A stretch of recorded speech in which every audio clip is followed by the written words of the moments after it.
चिंतन श्री गुरुदेव दत्त श्री स्वामी समर्थ. नमस्कार मंडळी, स्वागत आहे तुमचं माझ्या या चॅनलवर. तर आज चंद्रग्रहण आहे आणि चंद्रग्रहणाला स्पर्श म्हणजे सुरुवात ही 3:20 दुपारी होत आहे आणि चंद्रग्रहणाचा जो मध्यकाळ आहे तो 5:04 आणि चंद्रग्रहणाला मोक्ष म्हणजे चंद्रग्रहण संपणार आहे ते संध्याकाळी 6:48 जो एवढा कालावधी असतो ना, तेवढ्या कालावधीत तरी निदान आपण काही नियमाचं पालन केलं पाहिजे. जरीही आपल्याला ज्या वेळेला चंद्राला वेध लागतात, म्हणजे आता चंद्राला वेध तर सकाळी 6:20 पासून लागलेले आहेत आणि 11 वाजले तेव्हापासून सुद्धा आपण ते वेद नियम पाळावे. पण आता बऱ्याच जणाला शक्य नाही, कारण शेवटी आपलं जे शरीर आहे ते एवढा वेळ आपण बिना अन्नाचं किंवा पाण्याचं राहू शकत नाहीत, म्हणून आपल्याला एवढा वेळ तर पाळणं शक्यच नाही. म्हणजे वेध लागले तेव्हापासून 11 वाजले तेव्हापासून. पण आपण जर 3:20 पासून ते 6:48 पर्यंत जरी या एवढ्या कालावधीमध्ये जरीही आपण सुतक काळ चंद्राचा ग्रहण पाळलं तर आपल्याला त्याचा सुद्धा फायदा आपल्या जीवनामध्ये खूप होत असतो. कारण चंद्रग्रहण हे साधं सुद्धा नसून आपले मंत्र स्तोत्र जे काही आहे त्याचं शुद्धीकरण करणार आहे. ज्या वेळेला आपण एखादा गुरुपासून मंत्र घेतलेला असतो किंवा घरामध्ये जर आपण या चंद्रग्रहणामध्ये काही वाचन केलं तर त्याचं फळ सुद्धा आपल्याला हजारो पटीने जास्त मिळत असतं. म्हणून तर चंद्रग्रहणाला देव सुद्धा ध्यान लावून बसलेले असतात.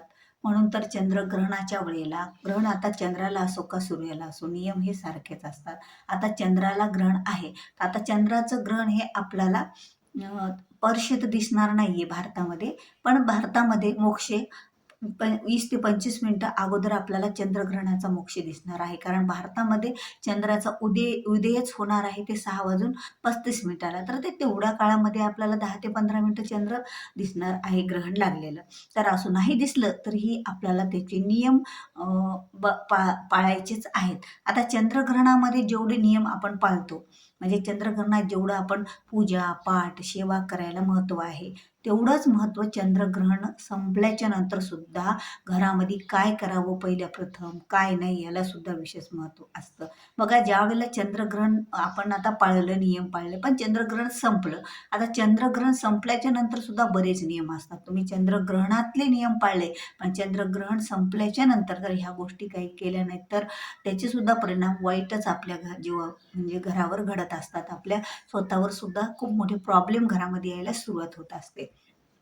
तर चंद्रग्रहण सुटल्याच्या नंतर म्हणजे 6:48च्या नंतर सायंकाळी, आता 6:48 पर्यंत तर 3:20 ते 6:48 या दरम्यान 3:20ला जेव्हा ग्रहण लागणार आहे तेव्हा ग्रहण लागल्याबरोबर अगोदर स्नान करावं. स्नान करून आपण मंत्रस्तोत्र पठण करत बसावं. मग त्यामध्ये तुम्ही श्रीसूक्ताचं पठण करू शकता. त्यामध्ये तुम्ही देवी ग्रंथाचा, सप्तशती ग्रंथाचा पाठ करू शकता. एनकोटे स्तोत्र वाचू शकता. तुमचा गुरुचा मंत्र पाठ करू शकता. श्री स्वामी समर्थ महाराजांचा मंत्र म्हणू शकता. म्हणजे कुठलाही मंत्र आपण म्हणू शकतो, याला कुठलंही बंधन नाही.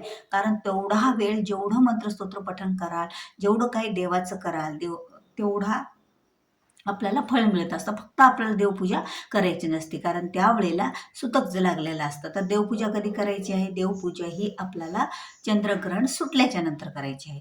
आता बघा, चंद्रग्रहण 6:48 संपलं. संपल्याबरोबर काय करायचं असतं? संपल्याबरोबर बऱ्याच महिला काय करतात, अगोदर स्नान आधी करून घेतात. पण तसं करायचं नाही. ज्यावेळेला चंद्रग्रहण आपलं संपलं त्यावेळेला आपलं घर अगोदर स्वच्छ करून घ्यायचं. पूर्ण घर हे स्वच्छ करायचं, घराला झाडून वगैरे घ्यायचं आणि सगळीकडे पाण्यामध्ये गोमूत्र टाकून पुसू. म्हणजे आता त्यावेळेला पुसणं एवढा वेळ नसतो आणि सायंकाळी फरशी आता समजा आपल्याकडे पुसत नाहीत कोणाकडे, असं असतात काही नियम, तर त्यामुळे पाण्यामध्ये गोमूत्र टाकून सगळीकडे थोडंसं शिंपडून द्यायचं आपल्या घरामध्ये, सगळ्या घरामध्ये, कोपऱ्यामध्ये. आता बघा, अंगण तर यावेळेला झाडणं शक्यच नसतं, संध्याकाळची वेळ आहे. हा एक नियम झाला आपला आंघोळीच्या अगोदरचा. मग तुम्ही त्यानंतर स्नानादी करून घ्यायचं. स्नान झाल्याच्या नंतर बघा, स्नान जर तुमच्याकडे पंचगव्य असेल तर पंचगव्य लावून स्नान करा. आणि जर स्नान झाल्याच्या नंतर आपण पहिल्या प्रथम काय करावं? मग जर आता तुम्ही 3 तास नियम पाळलेला आहे की अन्न पाणी काही घेतलेलं नाही जे चंद्रग्रहणामध्ये, तर ते आता आपल्याला तहान वगैरे पाणी प्यावंच लागतं, त्यामुळे पाणी पिऊन वगैरे घ्यायचं आणि त्यानंतर देवपूजेला सुरुवात करायची. मग देवाला सुद्धा अगोदर स्नान घालून घ्यायचं. देवाची जागा स्वच्छ करून घ्यायची, तिथे गोमूत्र शिंपडायचं आणि त्यानंतर देवाला सुद्धा स्नान घालून देवपूजा करायची. पण रात्री काय करायचं माहीत आहे का? की जे अन्नाने शिजवलेला नैवेद्य हा चंद्रग्रहण संपल्यानं दाखवत नसतात. म्हणून तुम्ही फळांचा किंवा प्रसाद जे काही खडीसाखर, साखर, पेढा वगैरे असं काही दाखवलं तरीही चालेल. म्हणजे कोरडा नैवेद्य हा संध्याकाळचा नैवेद्य दाखवत असाल ते दाखवून घ्यायचा देवपूजा झाल्याच्या नंतर. आणि त्यानंतर आपल्याकडे काही दान कोणी मागायला आलं तर ते दान आपल्याला द्यायचं असतं. आता प्रत्येकाच्याच घरासमोर, दारासमोर हे काही लोकं दान मागायला येतील अशी नाही. एखाद्या गावामध्ये, एखाद्या गल्लीमध्ये, तुम्ही शहरात राहत असो, खेड्यात राहत असो, कुठे-कुठे दानसुद्धा मागायला लोकं ग्रहण मागायला येत असतात. त्यावेळेला त्या ग्रहणामध्ये विशेष कोणत्या वस्तूचं दान करावं हेही तेवढंच महत्त्वाचं आहे. तर त्या ग्रहणामध्ये तुम्हाला चुकूनही बघा, चुकूनही ग्रहण संपल्यानं घरातलं मीठ आणि तेल द्यायचं नसतं.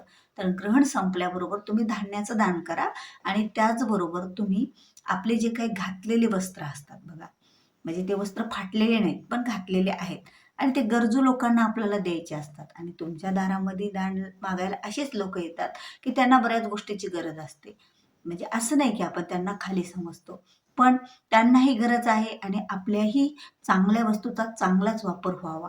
म्हणून आपण त्यांना जे आपले घातलेले वस्त्र असतील आणि ते कुठं फाटलेले नसतील, खूप चांगलेच आहेत, पण आता आपण घालून ते बोर होतो, डबल घालत नाही. तर त्यामुळे काय होईल, की गरजू लोकांपर्यंत ह्या ज्या वस्तू आहेत त्या पण पोहोचतील आणि आपल्याला पण दान होईल आणि आपल्या मागे जी काही शनी असते, जे काही साडेसाती असते, नवग्रहांचा दोष असतो तो जात असतो. म्हणून आपण वस्त्र आणि धान्यांचं दान करायचं आहे.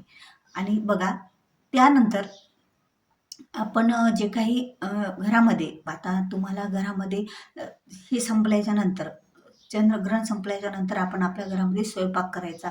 पण तो स्वयंपाक अशा पाण्याने करा, की त्या पाण्यामध्ये जर तुळशीपत्र टाकलेलं असेल तर स्वयंपाकाला ते पाणी वापरा. जर नसेल तर तुम्ही दुसरं पाणी वापरा, नवीन पाणी वापरा. कारण बघा पाण्यामध्ये अशी ऊर्जा आहे, की त्या ग्रहणामध्ये जे दोष असतात, ते ज्या काही वाईट ऊर्जा असते ग्रहणाचे, जे काही पृथ्वी तलावर पडलेले असतात, त्याचे ते वाईट परिणाम, दोष आपल्या पाण्यामध्ये जास्त ऊर्जा खेचून घेण्याचं काम होत असतं. म्हणजे पाणी हे जास्त ऊर्जा खेचून घेत असतं. मग ते दूषित असो का चांगले असो. त्यामुळेच तर आपण काही मंत्रस्तोत्र पठण पाण्यावर हात ठेवून करत असतो, पाणी पित असतो. म्हणून का म्हणून तर ती ऊर्जा खेचून घेत असते. म्हणून दूषित सुद्धा ऊर्जा ती खेचून घेते. त्यामुळे शक्यतो पाणी तुळशीपत्र टाकलेलं असले तर स्वयंपाकात, पिण्यात वापरा. नसाल तर ते पाणी तुम्ही टाकून दिलं तरी काही हरकत नाही. दुसरं पाणी तुम्ही वापरा. तर असे एवढे नियम आपल्याला पाळायचे आहेत आणि चुकूनही काही या गोष्टीचं दान आपल्याला करायचं नाहीये, की त्या गोष्टी म्हणजे घरातील तेल, मीठ, हळद ह्या ज्या लक्ष्मीकारक गोष्टी असतात त्यासुद्धा आपल्याला चंद्रग्रहण सुटल्यानं दान करायच्या नसतात. तर असं तुम्हाला व्हिडिओ आवडला असेल तर व्हिडिओ लाईक करा, शेअर करा. चॅनलवर नवीन असाल तर चॅनलला सबस्क्राईब करा. व्हिडिओ पुन्हा अशाच एका नवीन माहितीपूर्ण व्हिडिओसोबत तोपर्यंत श्री स्वामी समर्थ. जय जय.